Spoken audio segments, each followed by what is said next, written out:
kita siyang gugma diha nato. Okay ba?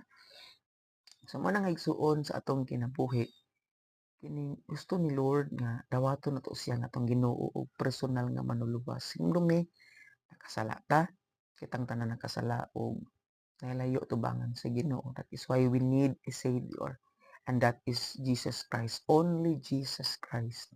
Ano man, walay relihiyon, walay simbahan nagpalansang sa cross, walay santos nga nagpalansang sa cross igsuon kundi si Jesus lamang.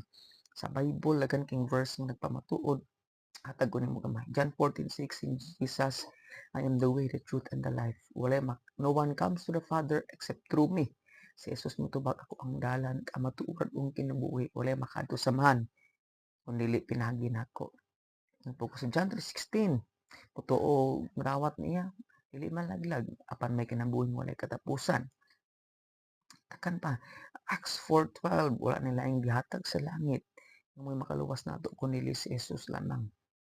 Okay? Daghan pa kay mga verse igsuon, but I hope mupasa ka sa Bible.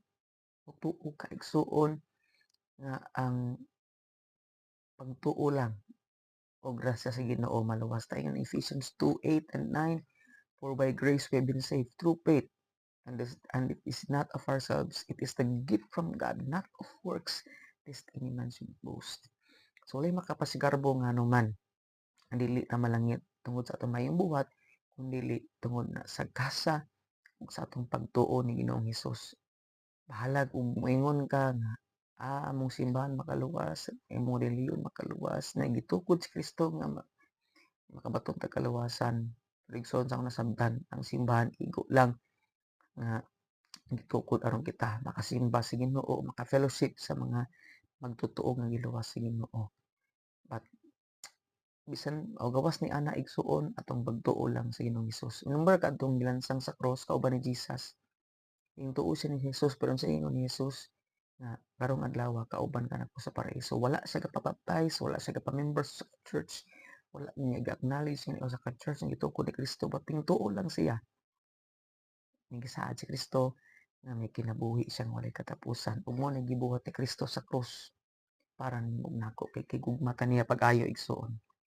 That is why tungod na nimo na kang matarong tubangan sige ng pasensya kung napulo red. But my point is, pagkamatarong ka sa Ginoo tungod ni Kristo, that is why makadong na ka sa kinabuhing walay katapusan. Ayaw ka tuig suon, kumingon ng kaaway ubang mga tao makasala ta, yes makasala ta. But kay pagkamatarong ka sa Ginoo, ayaw paminaw sa sulti sa kaaway, ano man, for sure